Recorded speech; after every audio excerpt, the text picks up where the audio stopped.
Et j'ai constaté que tous les secteurs économiques, tous les secteurs clés, j'ai dit bien tous les secteurs, ne sont contrôlés que par les étrangers. Ceci est un danger. Pour ne pas donner l'impression que je m'exprime dans le vide, commençons et analysons froidement la problématique. Dans le secteur bancaire aujourd'hui, à qui appartient la Rabobank? Elle appartient à la famille Raoudji, ce sont des Indiens. À qui appartenait la BIAC qui venait d'être mise en liquidation? Elle appartenait à la famille Blatter, c'est encore de Belges.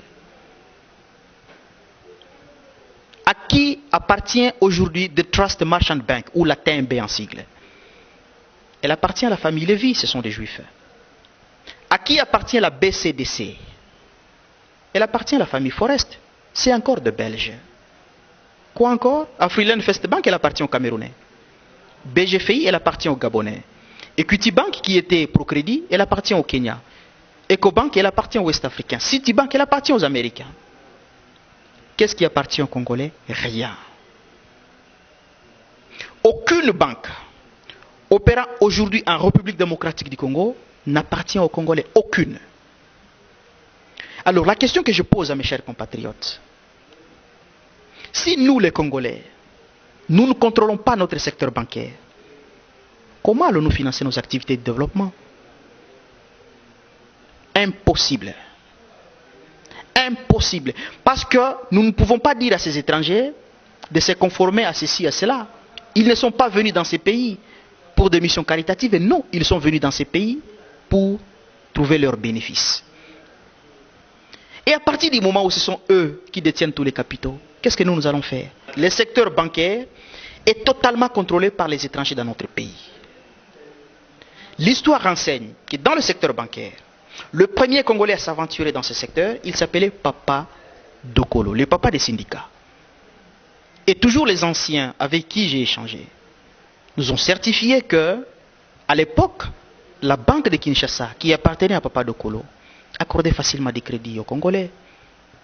Aujourd'hui, obtenir un crédit bancaire dans notre pays devient un parcours de combattants.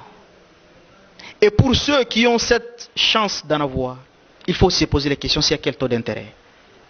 Le deuxième Congolais qui est arrivé, toujours dans le même secteur, c'est le Papa Kindwelo, avec la Banque internationale au Congo, la BIC. Mais malheureusement, vu les pressions des dragons, Papa Kindwelo n'a pas résisté. Il a dû céder ses participations de la BIC. Et aujourd'hui, la BIC appartient encore aux étrangers. Dans une telle circonstance, M. Prince et chers compatriotes, nous n'irons nulle part. Dans le secteur de la télécommunication, à qui appartient Vodacom Congo? Elle appartient aux Sud-Africains. À qui appartient Airtel? Elle appartient aux Indiens. À qui appartient Orange? Elle appartient aux Français. À qui appartient Free7? Elle appartient aux Rwandais. Qu'est-ce qui appartient aux Congolais? Rien. Rien n'appartient aux Congolais et tout appartient aux étrangers. Et là, nous parlons du secteur conservateur des secrets personnels et d'État. Expliquez-vous un peu. Mais toutes les communications que nous faisons, qui gère ça? Ce sont ces sociétés de la télécommunication. Et ce sont ces sociétés-là qui détiennent alors nos secrets. C'est horrible, c'est très mauvais pour le pays. C'est un danger. C'est un danger. C'est un danger. Vous pensez que les autorités congolaises ignorent ces dangers? Pour découvrir d'abord qu'il y a danger, qu'il faut réfléchir. La question que je pose ici, est-ce que nous, Congolais, nous réfléchissons? Parce qu'au regard de la situation dans laquelle nous vivons aujourd'hui, j'ai l'impression de dire non. Et pourtant, nous devons réfléchir. Exact. Allez-y. Nous devons réfléchir. On ferme la parenthèse. Et je viens de vous démontrer aussi dans le secteur économique, dans le secteur de la télécommunication, que nous ne contrôlons rien. Et c'est le secteur dépositeur des secrets privés et des secrets d'État. Allons encore dans le secteur minier, qui est le pourvoyeur de plus ou moins